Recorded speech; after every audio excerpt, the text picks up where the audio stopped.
Hey guys, and welcome back to the farmhouse. I am Deeanne from Hummingbird Acres, and I am so excited to share today's video with you guys. I have teamed up with 4 other homesteaders all across the country, and we are going to share with you guys our #1 hacks for homestead living and homestead life. So let's jump right in to our first hack.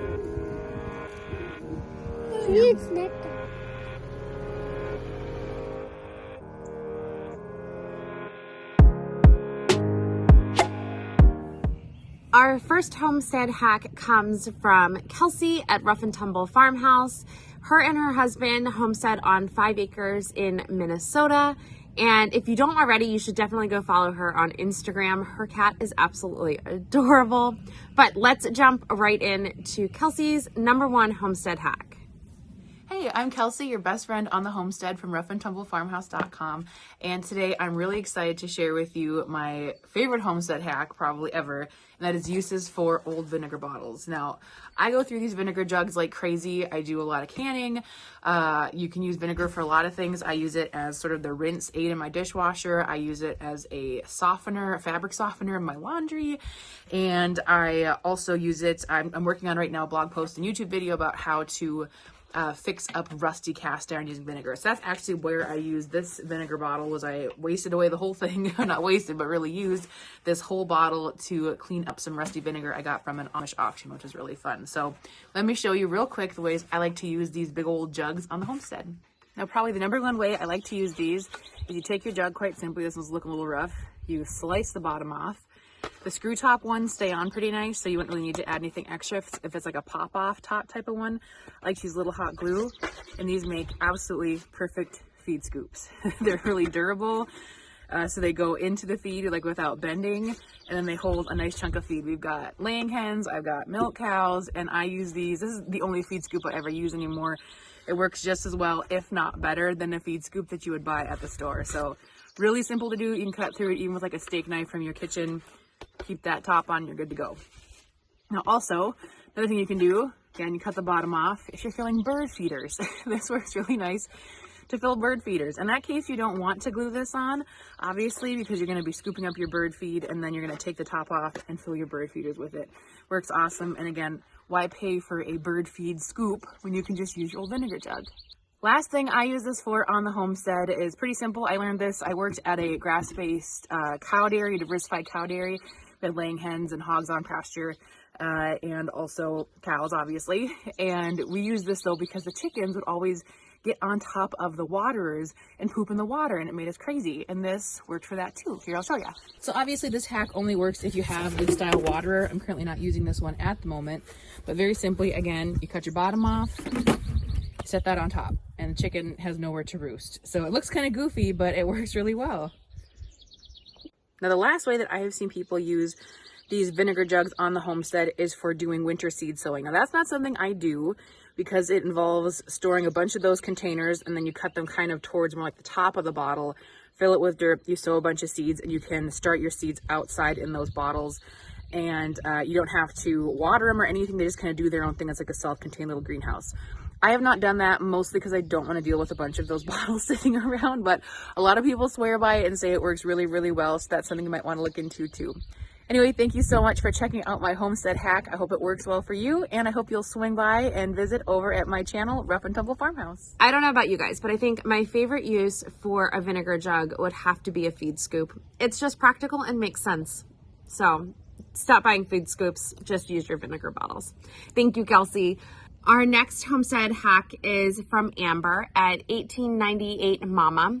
Her and her husband live on their homestead in South Dakota. She does tons of from scratch cooking and she homeschools her kiddos. So let's jump in and see what her #1 homestead hack is. Hello, welcome to my homestead. I am Amber from 1898 Mama, and today my homestead hacks are going to be all about things you can do in the kitchen. The first hack I have is brown sugar. I do not have any brown sugar on hand, so I'm going to make mine. You're going to start with 1 cup of sugar and 1 to 2 tablespoons of molasses, 2 tablespoons for dark, 1 tablespoon for light. I pretty much always do 1.5 tablespoons. Unless the recipe calls for a specific one. And then you just turn on your mixer and you let it do its thing. And then after a few minutes, maybe about 4 or 5 minutes, you're gonna check it. There is gonna be some molasses chunks in there, depending on how good your mixer is. You're just gonna mix those up real quick with a spatula or a fork, and then turn on the mixer again for another minute or so. While my brown sugar is mixing, I actually like to do other tasks to multitask. Here I am just removing the cream from the raw milk, and we're actually gonna use the cream for our next homestead hack, which is an alternative to store-bought coffee creamer. It is amazing. Unfortunately, I did not apparently push record when I dumped the brown sugar in. So when I started, I just put the tiniest amount of water into the bottom of the pan and then started boiling it. And then I added 1 cup of the brown sugar that we just made, and I brought that to basically a rolling boil. And then I turn off the burner. After that, I add my heavy cream, which you see me doing here, and then mix that up a little bit. And after that, I add a cup of whole raw milk. Now you can, if you don't have access to raw milk, you can use store-bought heavy cream and store-bought milk. And then I just add some salt and some homemade vanilla extract. Obviously, if you don't have homemade, you can also do store-bought. You can customize this recipe however you like your creamer, and it is 100% always delicious. If you want cinnamon added, if you want, I've even tried cake batter extract, and it was so good. And I'm just using the same funnel that I use with the cream because less dishes. My next homestead kitchen hack has to do with onions. Now when we cut onions, we have got all of this extra junk. Don't throw it away. Don't even compost it. You're gonna keep all of these skins and put them in a Ziploc bag. Now you have 2 options after you have got all of these onion peels. 1, you can make stock. Just throw these in when it's time to make broth. Your next option is to make onion powder. All you're gonna do is dehydrate these. Whether you have a dehydrator or you do it in your oven, you're gonna dehydrate these till there's nothing left to them, and then they're gonna be really crumbly, and you're gonna put them in a food processor or a blender, and you are gonna get awesome homemade onion powder. When I tell you it does not even compare to store-bought, I'm not lying. I can't even, who knew that onion powder was a thing? And this all comes from stuff that I would have just thrown away, thrown in the compost. Save yourself some money and add even more flavor than you thought possible to your foods. Another thing that you can also do that with is carrot tops. Instead of throwing away your carrot tops or putting it in the compost, same thing, you just dehydrate them, and then if you want to turn it into a powder, you would put it in a food processor or a blender. I actually just add this to like soups and stews. Carrot tops don't get wasted. This is what it looks like when it's blended. Thanks so much for hanging out with me in the kitchen today. I hope you'll check out my channel 1898 Mama, and I hope that all of these homestead hacks really help you out. If you guys have not tried Amber's homemade coffee creamer, you are definitely missing out. Make sure you head on over to her website. I'll link that below for you and get that recipe because it is amazing. It is a time saver, and maybe not a time saver, but it's definitely a money saver. So definitely check that one out. Next up is Barbara Sue from Kowalski Mountain, and let's jump in and see what her homestead hack is. Hey friends, it's Barbara Sue at Kowalski Mountain. Now here at Kowalski Mountain, we are living completely off-grid. We use solar for electricity, and we currently haul our water in with an ultimate goal of using rainwater harvesting to supply all the water on the farm. Now my homesteading hack is about having off-grid water anywhere on the farm, and it starts right here at our main water system. Now this is a sure flow pump, and it's used primarily in RVs to pump water. Now we've hooked up this pump to a pressure tank that supplies all of our water right here in our off-grid RV. Now this water system is powered by solar power, but we've taken this homesteading hack all over the farm, and we can have water anywhere we want it. Let me show you. Now out here at our cattle paddock for our Dexter cows, we have a separate water system exclusively for our animals. It starts with a sure flow pump that's hooked up to a regular automobile battery. Now this system also has an independent tank that we bring water in for our cows from our creek. Now to use this system remotely, it's super simple. We hook it up to the battery, We turn on the pump.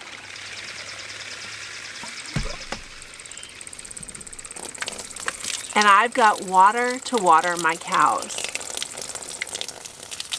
Now you can buy pumps in different amounts of water pressure, and we have about a 5.5 gallons per minute that we can pump and water our cows. Now with just a SureFlow pump and a battery and a water tank, we can take water any place on the farm that we need it. At the garden, at our bathhouse, we even take it around and water our fruit trees. And that way we can have flowing water anywhere we need it on the homestead. Now we'd love you to become a part of the Kowalski Mountain family and join us as we build this off-grid homestead. We raise and milk Dexter cattle, we keep bees on the farm, and we also raise chickens and pigs for meat. Not to mention we have an 8,000 square foot garden that we're raising food not only for ourselves but also for our animals. So be sure to check out the link below to subscribe and follow us at Kowalski Mountain.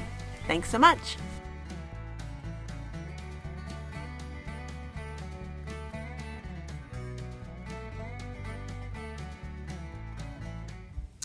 Okay, Barbara Sue, I am not sure how you do that. I don't know if I could live completely off grid with no water, but that might just be me still having 4 kids at home and having lots of laundry to do all the time. So I definitely give you props for living off grid and diversifying your water sources and getting creative. So thank you.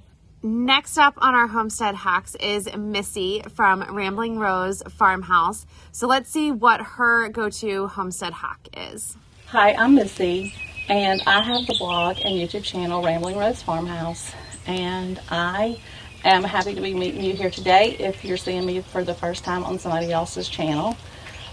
Today I have a hack for you that will be helpful to you whether you live on a homestead or not, as long as you raise a garden. One of the most popular things for people to raise in a garden is tomatoes. And so my hack that I'm going to give you today, or my little tip, is how to create your own tomato plants from a tomato plant that you already have. So it would be really helpful to you if, say, you planted your tomatoes and maybe some of them died, they didn't do good, but you had a couple that were good.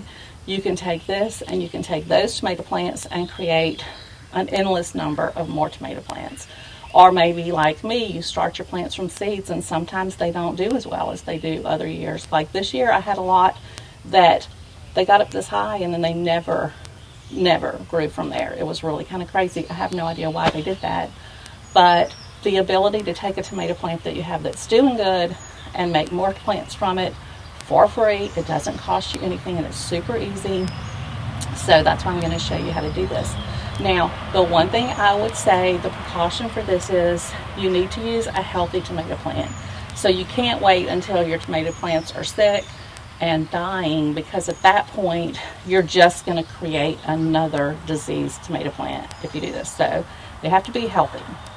Okay, so I'm going to go ahead and show you how to do it. Okay, so we're going to be looking for suckers on the tomato plant. And I'm going to show you what that is.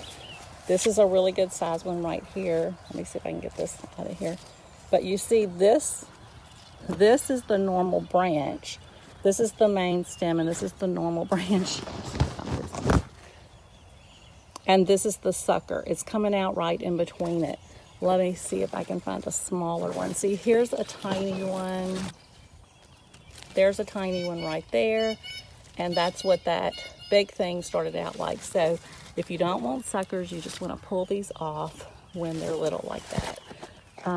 The suckers will make tomatoes, but they also sometimes make your bush too bushy. So what we're going to do is we're going to find one like this and just pinch it off, just like this. That'll heal. And then this part right here, the only thing we have to do with this is stick it in water and it'll make roots. Tomatoes love to make roots. See all those little, I don't know if you can see this, all those little hairy parts? This will make roots really quick, and then we can take it and plant it in the garden and you'll have another tomato plant exactly like the one that it came off of. So that's my hack. It's really easy to do. See, here's another tiny little sucker right there. Look, here's another bigger one. I'll get this one because this one will be a good size. So I'm going to go ahead and get a few of these off of my plants so that I can go put them in water and make some new tomato plants. If you have any questions, be sure and leave a comment and I'll try to answer your questions. You'll have to do that on my channel because I won't see the questions on anybody else's channel, but I'll try to answer your questions for you. Okay, so I hope this little hack will be helpful to you. And if you want to follow up, you can check on my channel in a few weeks and I should have the video showing the roots.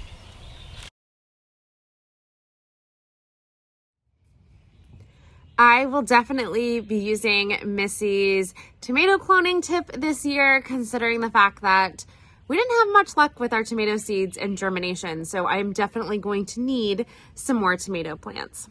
So that is all of my friends' homestead hacks, and I have saved mine for last for you guys. So let's jump into my #1 hack on the homestead.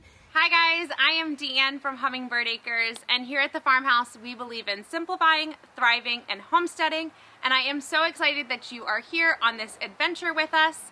Today I'm going to share my #1 hack for getting everything done on the homestead and making sure nothing falls through the cracks. My first tip for getting everything done on the homestead is to make sure that you are keeping a growth mindset and you're keeping a positive mindset. So it is always good to know and always good to remember that building a homestead takes time. It's not something that's going to happen overnight. It is a process, and it is definitely a process that's going to have its ups and its downs. And the more that you know that and the more that you keep that in mind, the more that you're going to be able to stay positive when things get tough and when things get hard. So a great way to stay on track and to keep a positive mindset is to really take the time and sit down and map out your goals. What are your goals for your homestead? So you want to map them out, create a 5-year plan that has all of your goals that you want for your homestead, and then break that down into smaller chunks. What do you want to accomplish this year? What do you want to accomplish this month? What do I need to do this week in order to meet your monthly goal? By doing this, you're taking your big goal, you're breaking it down into smaller steps that are more attainable, so you're not going to get overwhelmed and you're going to be able to reach your homestead dreams. Now, this can be really hard with social media and YouTube and our online world because there is so much out there and you are probably going to be very tempted by the bright, shiny objects and what everyone else on social media is doing. But that might not be right for you. Really sit down, think about your goals, what do you want to accomplish, and work towards those goals, and don't get distracted. So that is my first tip for you for making sure that you get everything done. Keep a positive mindset and set goals that are achievable and work towards those goals. The next tip I have for you is time blocking. Now, time blocking was a game changer for me when I actually learned what it was and I put it into practice. So what time blocking is you're going to take your entire day. I normally do 5 a.m. to about 10 p.m. at night. And in your planner, you're going to put every hour is a line. So 5, 6, 7, 8, 9, 10. And I go down in a column. And I'll show you mine in a minute. So then I can plan every hour of my day to make sure that I am using every available minute within reason and I'm accomplishing my goals. So I have no excuse of I don't have time or oh, the day got away from me, I got nothing accomplished. I have my list of goals, my action steps for those goals, what I need to do, and I can fit them in to my day to hold myself accountable. So what I'm going to do is I'm going to show you guys inside of my planner what it looks like, and I'm going to have you plan a week with me so that you can see how we get everything done. This is a week in my planner. So the first thing I do is put in the dates. So next week is going to be the 20th through the 26th. My planner, my weeks always start on Monday. So 20, 21, 22. From there, I'm going to look at our shared family calendar, and I am going to write down all of our prior commitments that we have for the week.